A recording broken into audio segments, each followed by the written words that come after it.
Boa noite aí, pessoal que está chegando. Vamos falar hoje um pouquinho sobre dor odontogênica, se ela pode ou não ser confundida com disfunção temporomandibular. Vou falar um pouquinho dos fundamentos das dores odontogênicas, da disfunção temporomandibular, o que elas podem ter em comum e até onde a gente pode atuar sendo um clínico geral ou um especialista em alguma das áreas aí da odontologia.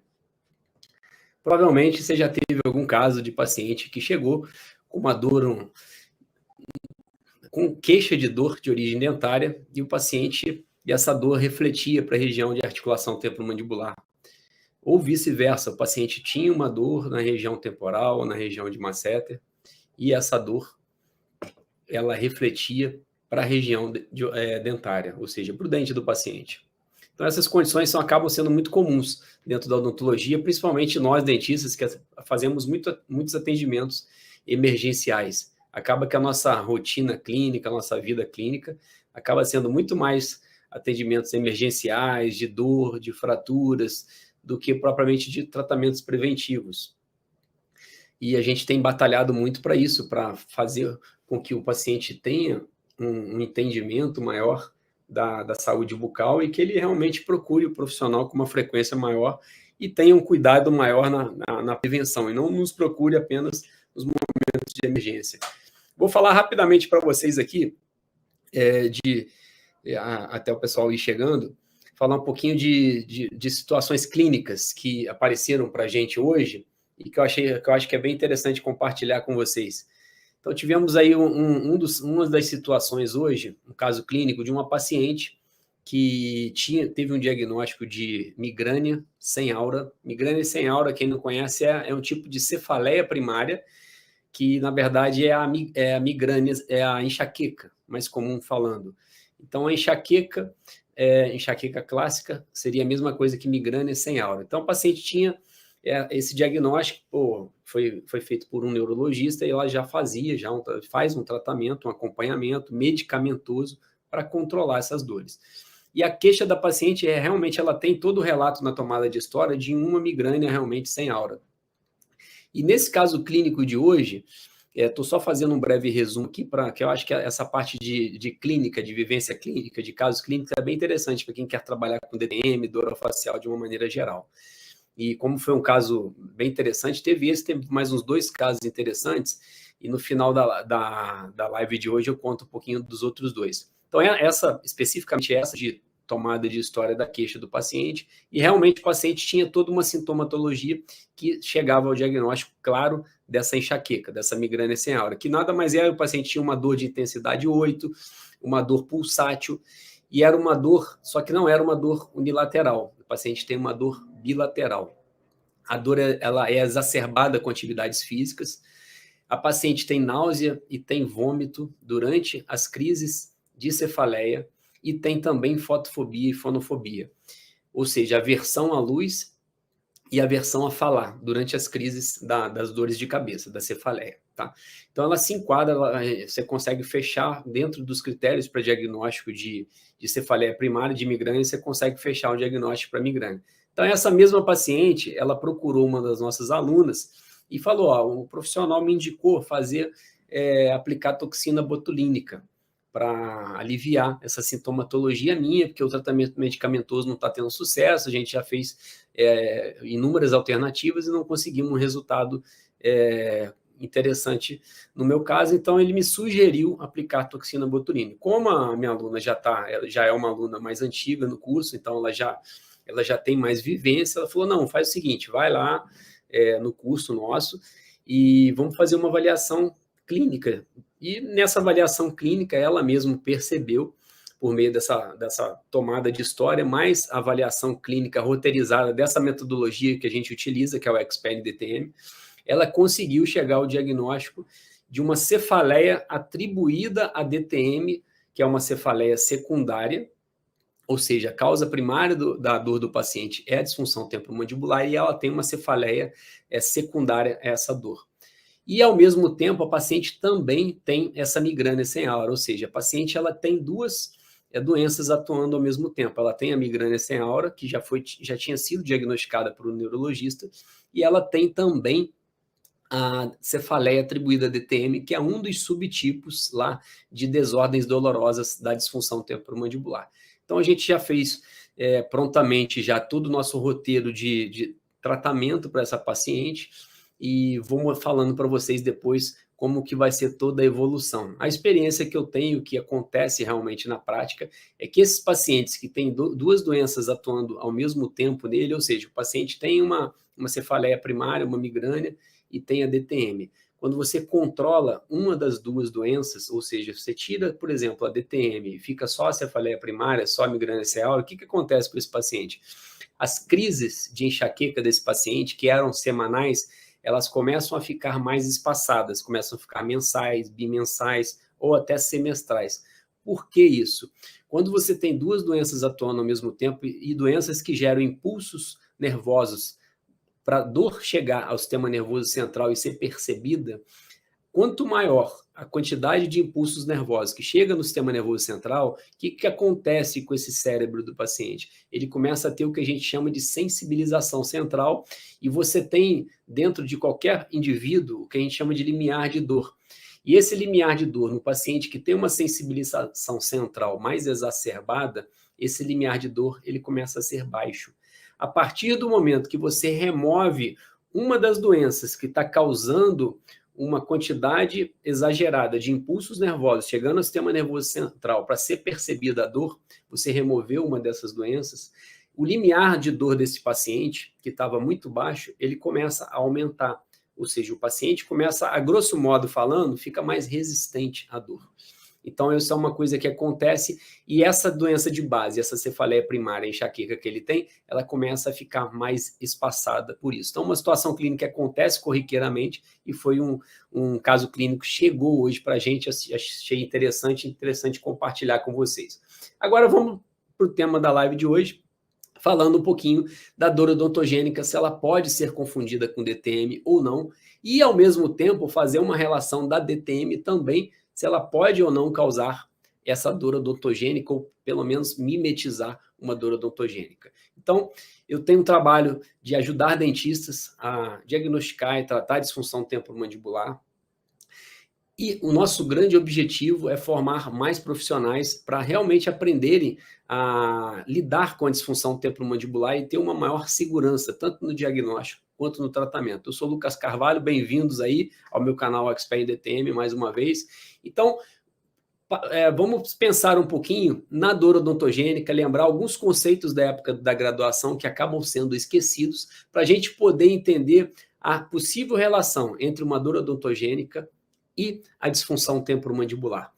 Então, quando você pensa em dor odontogênica, o que seria dor odontogênica? Eu gosto sempre de falar, pessoal, de definição, tá? Isso eu aprendi realmente com um grande mestre, com um grande professor que eu tive, e ele gostava muito disso, de definir tudo que é doença, tudo que é problema que você está estudando e está tentando entender. Então, a dor odontogênica, a definição todos nós sabemos, somos dentistas de formação, de base, então é uma dor de origem dentária, e essa dor de origem dentária, ela pode ter inúmeras causas, como desde fratura, cárie, trauma, e essa dor odontogênica, essa dor dentária, ela pode manifestar de várias formas. Você tem a pericemetite, que é aquela inflamação no periápice do dente. Você tem a pericoronarite, que é a inflamação da membrana pericoronária, muito comum nos terceiros molares semi-erupcionados. Você tem a hipersensibilidade dentinária, que é muito comum acontecer em pacientes que têm aí abfração, erosão e abrasão na estrutura dentária, em que a dentina, cemento, já está tudo exposto, o paciente tem essa hipersensibilidade dentária. Você tem as pulpites, que são as mais comuns, e pensando em todos esses tipos de dores odontogênicas, a dor orofacial mais comum que existe é a dor odontogênica. E a segunda dor orofacial mais comum é a DTM. Então, nós estamos falando das duas dores orofaciais mais comuns que existem, tá? A dor odontogênica e a disfunção temporomandibular. E, pensando na dor odontogênica, já demos essa breve introdução, vamos falar um pouquinho dos tipos mais comuns dela, que às vezes essas terminologias, esses conceitos acabam passando batido.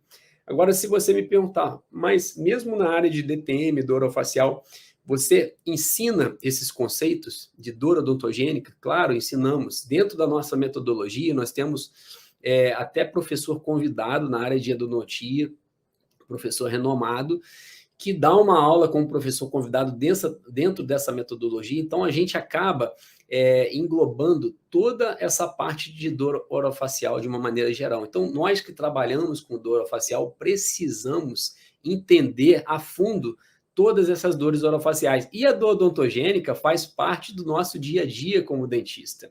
Então, é importante para a gente não cometer nenhuma imprudência, nenhuma imperícia, a gente realmente saber fazer um diagnóstico exato de uma dor odontogênica. E você tem, normalmente, em processos inflamatórios iniciais de um dente, você tem o que a gente chama de pulpite, que é a inflamação da polpa do dente. E você tem vários tipos de pulpite, serosa, aguda, crônica, purulenta, mas eu vou falar, assim, basicamente dos dois grupos principais que você tem lá, a pulpite reversível e a pulpite irreversível. O que seria a pulpite reversível? A pulpite reversível é quando você tem um estágio inicial de inflamação da polpa do dente, porém um estágio inicial reversível. Essa pulpite reversível, o paciente tem uma dor de curta duração, é uma dor intensa, ela é provocada, ou seja, não é uma dor espontânea, e a partir do momento que você remove o estímulo causador da dor, a dor desaparece. Então, isso é uma pulpite reversível. O que acontece nos casos que o paciente tem uma pulpite reversível? Dentro da polpa, o que acontece? Acontece um processo inflamatório, uma vasodilatação, na verdade, dentro desses vasos sanguíneos que estão dentro da polpa. Então, o processo inicial de uma inflamação, de uma pulpite, você tem toda essa vasodilatação. Quando acontece a vasodilatação na polpa, essa vasodilatação ela tem uma decomposição dos mastócitos e eles liberam histamina. A histamina, dentro dali da região da polpa, ela adere nas paredes dos vasos, tá? Ou seja, nos endoteliócitos, que são as células endoteliais ali nas paredes dos vasos sanguíneos. E ela faz com que tenha uma pequena abertura dessas paredes do vaso e você tem um derramamento naquela região do fluxo que tem dentro do vaso, ou seja, do fluxo capilar. Isso aumenta a pressão intrapulpar. Você começa a aumentar a pressão dentro da polpa e gera dor no paciente. Clinicamente, como que você observa isso? É aquele paciente que relata essa dor, é uma dor intermitente, não é uma dor contínua, como eu falei, de curta duração. Você vai fazer, por exemplo, vamos fazer um teste de vitalidade nesse paciente que tem uma pulpite reversível. Você faz o isolamento relativo, pega uma bolinha de algodão, usa aí o Endo-Ice, que é aquele spray congelante, coloca o spray congelante na bolinha de algodão e vai fazer o teste térmico dente por dente. Quando você coloca o Endo-Ice na bolinha de algodão e coloca no dente, se o dente for bio, estiver vivo, o paciente vai ter dor. Porém, quando você tem uma pulpite reversível, ele tem a dor também. E quando você remove o agente causador, ou seja, o agente congelante do dente, a dor desaparece, tanto no dente normal, quanto no dente com pulpite reversível. É muito parecido, tá? A dor não persiste, ela desaparece também, não tão rapidamente no dente bio, mas desaparece também momentaneamente. É muito parecido com o dente que está com a polpa saudável. Nesse processo inflamatório, você começa a ter, se não removido o agente causador, você começa a ter a transição da pulpite reversível para a pulpite irreversível. E nessa transição para a pulpite irreversível, o que acontece? O paciente começa a ter uma dor de mais longa duração, uma dor contínua. Ela começa intermitente, depois ela passa a se tornar contínua. Na transição, ela continua intermitente. Quando chega na pulpite irreversível, ela é contínua, difusa na maioria das vezes. E, na maioria das situações, ela tem um alívio com quente. Na maioria, não é regra, mas na maioria das vezes, a pulpite irreversível, você tem um alívio com alteração térmica quente. tá? Então, essa basicamente é a pulpite irreversível. E no estágio mais avançado, depois da pulpite irreversível, aí você tem toda a necrose da polpa e tudo que a gente já sabe de forma de lesão periapical, de toda a destruição daquela região ali. Tá? Então, essa seria a evolução do paciente com dor odontogênica. Aí você me perguntar, eu falei um pouco do teste térmico. E a percussão? Olha, a percussão, quando você está pensando em pulpite reversível, ou seja, o primeiro estágio ali que você tem a hiperemia e começa com o processo inflamatório da polpa, a percussão não vai te dar muito parâmetro para nada. Tá? Na pulpite irreversível, aí sim ela já começa a te mostrar realmente que o dente que está ou não com processo inflamatório. Então, a percussão no estágio inicial, na pulpite irreversível, ela não te mostra tanta coisa. Tá? E o teste térmico é importante você fazer na irreversível, porque na irreversível, quando você faz o teste térmico, o que acontece? Você fez lá o isolamento relativo, secou o dente, colocou uma bolinha de algodão com spray congelante, que pode ser um Endo-Ice, tem várias marcas, e coloca na superfície do dente. O paciente tem a dor, você remove o Endo-Ice e mesmo após remover, a dor persiste por um período de tempo. Ela não desaparece momentaneamente. Então, isso é uma característica da pulpite irreversível. Então, esses são os tipos mais comuns, tá? Lembrando que normalmente o paciente chega para a gente com essas situações e com esses tipos de dores. Lembrando lá da parte anatômica, nós temos aqui o gânglio trigeminal, o núcleo do trigêmeo, tanto de um lado quanto do outro. E esse núcleo do trigêmeo, o que esse núcleo do trigêmeo ele passa para a gente dentro do nosso crânio? Na região mais superior aqui, você tem o ramo oftálmico, aqui o ramo maxilar e aqui o ramo mandibular.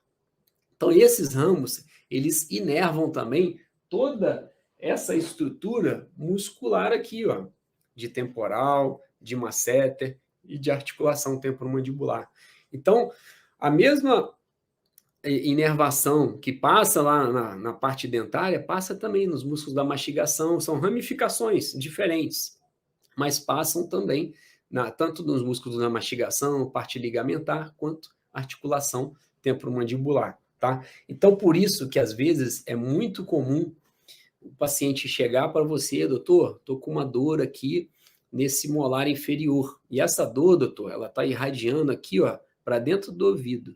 E quando você começa a fazer uma investigação mais a fundo, esquece um pouquinho da parte dentária, você começa a ver, fazer palpações intra, extraorais, você começa a identificar algumas situações que são corriqueiras, muito comuns de acontecer. Por exemplo, paciente que chega para a gente e você começa a fazer toda uma avaliação lá, roteirizada, scriptada, e você começa na avaliação física desse paciente. E nessa avaliação física desse paciente, você começa a fazer uma palpação, uma calibração de 1 quilo nos músculos da mastigação, tanto no temporal quanto no masseter. E nessas palpações, você observa que existe alguns nódulos de contração. O que seriam esses nódulos de contração? Seriam pontos gatilhos miofaciais. O que é ponto gatilho miofacial? Ponto gatilho miofacial são contrações que você tem na musculatura, formam nódulos, tá? E esses nódulos geram dor. Então, quando você faz a palpação nesse ponto gatilho miofacial, o paciente fala, doutor, estou sentindo uma dor aí. E você continua pressionando por 5 segundos. E essa dor vai para o dente daquela dor que o paciente reclamou para você que tinha naquele dente. Quando você está vendo, você está palpando a região de masseter aqui e a dor está irradiando para o dente. Ele fala para você, doutor, sabe aquela dor que eu te falei no início da consulta que estava doendo meu dente? Eu senti ela aqui agora. Você apertou aqui e eu senti aqui. Por que isso? Estranho isso? Isso se chama dor miofacial com dor referida. O que é dor miofacial com dor referida? É uma dor muscular em que o problema primário do paciente é aquela dor miofacial, mas ela refere para uma outra região anatômica, que no caso é o dente do paciente. Então, é muito comum ter esse tipo de situação do paciente ter uma dor miofacial e ela referir em algum dente. Tem até dentro das nossas aulas, que que eu gosto de colocar, existe, por exemplo, foram feitos alguns estudos em que determinadas áreas do temporal e do masseter, quando você tem ponto gatilho miofacial, elas referem dor para determinadas regiões dentárias. Então, por exemplo, o temporal anterior, ele pode referir dor para a região de incisivos e caninos, tá? É interessante isso. A região de masseter inferior e médio, ou seja, que a parte da inserção do masseter e a parte média dele, dor miofacial com dor referida, pode referir para a região de molares inferiores. Então, tudo isso é muito comum dentro da odontologia. Então, por que é importante, pessoal, você saber fazer esse tipo de diagnóstico? Porque é muito comum chegar para a gente, paciente que está com uma dor que ele relata, ele tem certeza que é do paciente, chega tão convicto que a dor é dentária, que realmente você acredita que a dor é dentária. Quando você trabalha com dor orofacial e DTM, você já tem uma visão um pouco mais diferente. Você esquece um pouco da parte dentária e entende que existe um outro complexo tão importante quanto os dentes. E, nesses casos, a gente consegue identificar a origem do problema, tá? Que, na maioria das vezes, é um problema extraoral que está referindo para dentro da boca. Em inúmeras situações, já chegou pacientes para a gente, tratamento endodôntico realizado, depois fez a apsectomia e o paciente continuava com dor.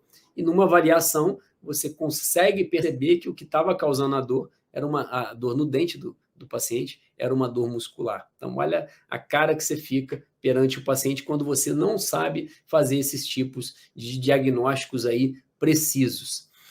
Então, não saber diagnosticar e ficar perdido nesses atendimentos emergenciais gera um constrangimento, né? E, ao mesmo tempo, você perde a credibilidade com o seu paciente. Esse é o grande problema de tudo isso. No final, pessoal, quem tiver pergunta, não quiser perguntar por aí, pode mandar o direct que eu respondo, tá? É um grande prazer. O que normalmente eu gosto de mostrar, porque essa dor odontogênica, ela pode mimetizar uma disfunção temporomandibular, sim. Então, existem situações, como já falei, esse é um outro caso que eu vou contar agora, de um colega que ele comentando uma vez num curso que eu estava ministrando para ele, aí ele estava comentando comigo, olha, a gente fica tão, como ele já trabalhava com DTM dor orofacial, ele falou, a gente fica tão focado na parte extraoral que às vezes o problema está realmente no dente e a gente acaba esquecendo um pouco da parte dentária. Então, por isso que é importante quem trabalha com dor orofacial entender o conjunto e esquecer, não pode esquecer da parte dentária propriamente dita e nem da parte de ATM, músculos da mastigação, todas essas estruturas associadas. Então, isso é importante também a gente não esquecer. Então, nesse caso especificamente, o paciente chegou para ele da seguinte maneira, o paciente relatava uma dor na região do ouvido. Aí já tinha ido no otorrino e a dor persistia. E ele fez toda a variação clínica, uma avaliação perfeita que ele me falou, mandou mensagem, ele não conseguiu identificar nada. E ele não tinha, nesse dia, ele não tinha exame de imagem, não tinha nada. E nem olhou para os dentes do paciente. Aí eu até perguntei, ele falei, pô, você fez pediu pelo menos uma radiografia panorâmica para ver a parte dentária? Ele falou, não. Então eu falei, pede então. Aí ele pediu a panorâmica, o paciente voltou. O paciente estava com uma cárie proximal na região distal do segundo molar inferior. E já estava lá em contato íntimo com a polpa. Então, na verdade, nesse caso especificamente, a dor de ouvido que o paciente tinha, uma possível DTM ou até uma possível otite, na verdade, não era nenhuma coisa nem outra e era realmente uma dor odontogênica. Então, eu gosto muito de falar em relação aos exames de imagem, por quê? Porque tem profissionais que se prendem muito no exame de imagem. Mas a radiografia, pessoal, a radiografia panorâmica e o periapical completo, que é a nossa famosa antiga radiodôntica, são exames realmente extremamente importantes, que a gente deveria até ter uma rotina maior e pedir esses exames com uma maior frequência, tá? Pelo menos uma radiografia panorâmica. Hoje, a qualidade das radiografias digitais panorâmicas já são muito melhores.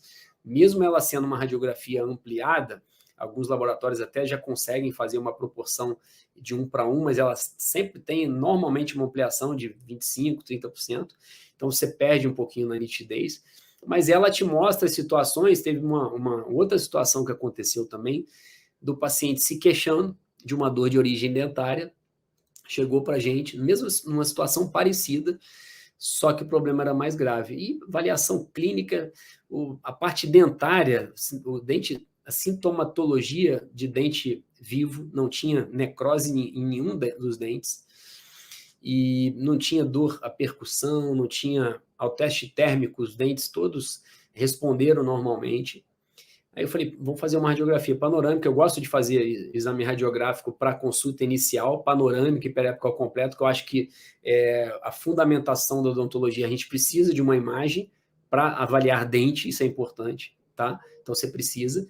E esse paciente, a dor que ele tinha não era dentária, ele tinha uma meloblastoma enorme na mandíbula, e aí foi encaminhado para o tratamento, teve que fazer uma prótese de mandíbula. Então, quer dizer, isso não pede exame de imagem, tá? Então, são situações que a gente tem que ficar atento, né, para a gente não cometer nenhum tipo de falha e realmente ter um certo cuidado com pedir ou não exame. Agora, isso falando da parte dentária, que a gente falou um pouco da parte de dor odontogênica. Agora, quando se pensa em articulação temporomandibular, nem sempre eu peço exame, tomografia ou ressonância.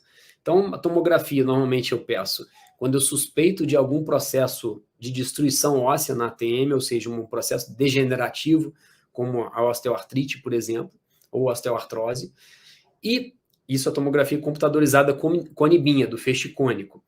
E quando eu quero avaliar tecido mole, que gera um pouco de dúvida em algumas situações, principalmente em desarranjos internos, deslocamento disso sem redução, em algumas situações aí você pode pedir aí uma imagem de ressonância magnética, boca aberta e fechada. O exame funcional da ressonância também é interessante, para você avaliar lá posicionamento de disco, se tem alguma efusão, alguma perfuração na região do disco articular, se tem derramamento de líquido dentro da articulação.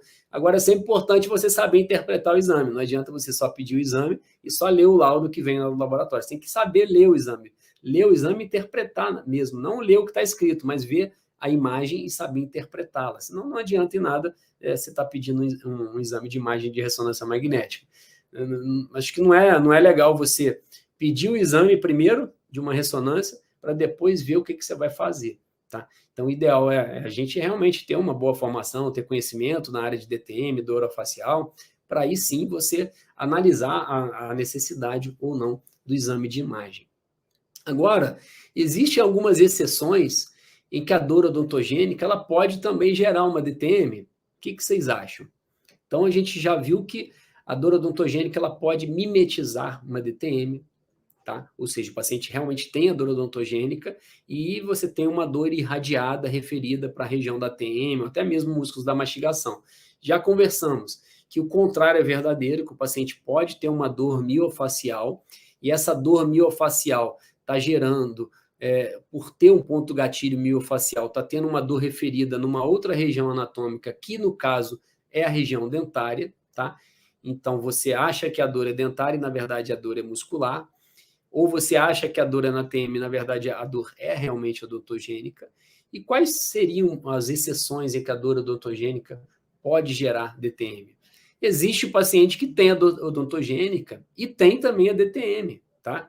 É comum? Pode acontecer? Pode. Isso, às vezes, confunde um pouco o profissional, porque ele cuida da dor odontogênica, o paciente para de sentir dor naquele dente, mas ele continua com uma disfunção temporomandibular. Então, por isso que é importante você ter o conhecimento, tanto da parte, a odontologia de base, quanto a odontologia mais especializada em todas as especialidades. Agora, por que eu gosto de falar que a disfunção temporomandibular, ela auxilia tanto o profissional que é clínico geral, quanto que é especialista em orto, implante, prótese, endodontia, porque a DTM você estuda tanto a parte de diagnóstico diferencial de dores orofaciais, que, olha, a parte de diagnóstico, na minha opinião, é um dos maiores calcanhares de Aquiles que nós temos na odontologia. Por quê? Porque um diagnóstico mal feito, você pode ter insucessos, nos seus trabalhos reabilitadores, você pode ter insucesso nos seus tratamentos endodônticos, você pode ter insucesso nos seus tratamentos ortodônticos. Então, você pode ter vários insucessos por, às vezes, falta de conhecimento na área de disfunção temporomandibular e do orofacial. E isso é o que agrega para a gente como profissional, que nos engrandece como profissional, até para você se tornar realmente uma referência, né, na odontologia, na sua cidade. Tá? Agora, eu pergunto para vocês, quando que é melhor fazer, onde que os profissionais acabam errando mais nessa parte de diagnóstico, é exatamente não buscar o diagnóstico a fundo. Hoje em dia a gente vê, às vezes o profissional não sabe fazer teste térmico, que é a base. Teste térmico é a base de tudo. Você fazer um teste térmico dentário, saber se o dente está com necrose, saber se o dente está com uma pulpite reversível ou irreversível. Então, por exemplo, se tem uma pulpite irreversível, você faz o teste térmico lá, você remove o agente causador, a dor continua ou desaparece? Ela continua. Então, se você tem uma pulpite irreversível, você fez o teste térmico com quente ou com frio, principalmente, você remove aquela substância, o que acontece com a dor? Ela desaparece? Não, ela continua. E a pulpite, quando está no estágio inicial, no estágio reversível, você faz o teste térmico, ela desaparece. É muito parecido com a polpa saudável. Tá? Então, é assim, esses fundamentos é muito importante. Percussão vertical, percussão horizontal. Pode, paciente que tem dor, a percussão vertical, pode ser uma pericementite, pode ser uma fratura, pode ser um pós-tratamento endodôntico, pode ser inúmeras situações. E isso, por incrível que pareça, você aprende também na DTM, porque na DTM você tem toda uma fundamentação da parte anatômica, da parte de fisiopatologia da dor, e tudo isso de uma forma que não é aquela forma maçante que você aprendeu na graduação e é totalmente diferente do que você viu a DTM na graduação. Você pode ter certeza disso, que é uma outra especialidade, é uma especialidade muito mais gostosa e eu sou um entusiasta realmente dessa especialidade porque ela modificou realmente a minha vida desde quando eu comecei a aprofundar mais nela. Comecei a trabalhar com ela em 2003, são aí 19 anos, tá? Quase 20 anos. Porém, de 2010 para cá, eu comecei a acentuar os meus estudos em mestrado, doutorado, nessa área especificamente de DTM e junto com a ortodontia também, que eu sou professor de DTM e de ortodontia.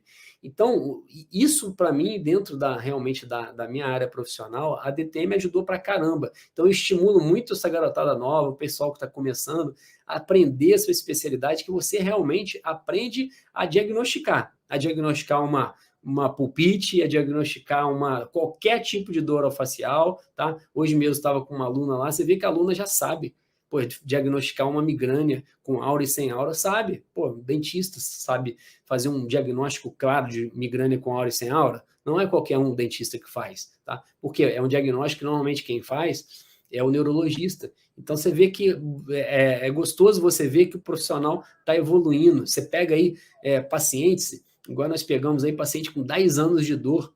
Até apresentei uns casos, já mostrei para vocês em uma dessas aulas, e o paciente voltou hoje. Essa paciente de hoje, então, foi até atendida pela doutora Soraya, ela não está aí, a colega dela, a Aline, até passou aí, não sei se a Aline ainda continua. Paciente de 30 anos de dor, 30 anos de dor.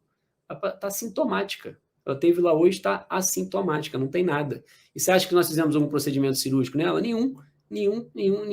Totalmente, minimamente invasivo, tá? Uma odontologia, assim, baseada em evidências e que realmente você devolve qualidade de vida para o paciente. E inúmeras situações em que a gente realmente consegue. Agora, fechando, pessoal, um pouquinho, eu queria só dar mais um spoiler em relação a um outro caso clínico que apareceu hoje para a gente lá, que foi um caso clínico de uma paciente já com uma certa idade. E fugindo um pouquinho agora do nosso tema aqui, acho que eu já consegui responder para vocês a pergunta da live de hoje, se a dor odontogênica pode ser confundida com DTM, tá? Então, em inúmeras situações, consegui responder isso para vocês. Para quem não ficou muito claro, me manda mensagem, faz uma pergunta que a gente debate um pouquinho mais. Mas fazendo agora um spoiler sobre esse caso clínico que apareceu hoje, paciente com processo degenerativo, tá? Que foi avaliado por meio de uma tomografia computadorizada. Então, por exemplo, essa paciente chegou, ela tinha um som de rangido de areia na ATM bilateral. Tá? O que é esse som de rangido de areia? É um som chamado crepitação. Então, todo paciente que tem um som de areia, de rangido, aquele som que fica parecendo serrote na madeira, você suspeita de uma degeneração, de uma destruição da cabeça da mandíbula. Aí, se você quer ver destruição numa estrutura mineralizada, qual o exame que você pede? Tomografia computadorizada. Porque a tomografia é um exame padrão ouro para você avaliar estruturas mineralizadas. Então, se você suspeitou de um processo degenerativo, pedimos a tomografia. Na tomografia, veio para a gente a imagem da degeneração. Quando você tem um processo degenerativo dentro da articulação temporomandibular, o que você tem ali dentro? Você tem o líquido sinovial, tá? Que é o líquido que dá lubrificação à articulação temporomandibular. Dentro desse líquido sinovial, você tem uma substância chamada ácido hialurônico. Tá? O ácido hialurônico é o hialuronato de sódio. Ele está ali dentro do líquido sinovial, ali naquele emaranhado. Então, ele é responsável pela viscosidade que o líquido sinovial dá à articulação. Melhora a lubrificação, nutrição, tudo isso da articulação temporomandibular é o líquido sinovial que favorece esse ambiente. Quando você pega um paciente com esse processo degenerativo, com essa destruição óssea da cabeça da mandíbula, esse líquido sinovial, ele começa a ficar desnutrido, pouco viscoso, e a articulação ela começa a ficar menos lubrificada. Então, a destruição óssea, mais essa diminuição na lubrificação, ocasiona esses sons de crepitação. Nessas situações, o que nós costumamos fazer para esse paciente? Quando você tem processos degenerativos como esse, você faz o que a gente chama de viscosuplementação. Então, o próprio nome já diz, você vai aumentar a viscosidade da articulação temporomandibular, você vai dar um suplemento para ela. E esse suplemento que você está dando para a sua articulação temporomandibular é o que já existe lá dentro, só que é feito em laboratório, é um material sintético, tá? Então não faz mal nenhum para o paciente, diferente se você aplicasse corticoide, porque o corticoide, a gente sabe que ele provoca um efeito rebote de ressecamento, então ele, a longo prazo, ele diminui a viscosidade, por isso que hoje em dia não é tão bem indicado o corticoide mais. E a viscosuplementação com hialuronato de sódio, hoje nós fizemos até 2 casos lá, um caso paciente jovem, outro paciente com idade, com processo degenerativo. Então, fizemos a viscosuplementação, ou seja, aplicamos o hialuronato de sódio dentro da articulação temporomandibular no compartimento superior. O que é o compartimento superior? Você lembra lá da parte anatômica que você tem o disco? Ó, tem o disco articular aqui, ó. E esse disco articular, ele divide a ATM em 2 compartimentos, o superior, que está acima do disco, e o inferior, que está abaixo do disco. Então, a ideia nossa é levar nesse compartimento superior. O paciente abre a boca, ocasiona um espaço aqui e você consegue injetar lá dentro. É só vocês fazerem um teste, ó.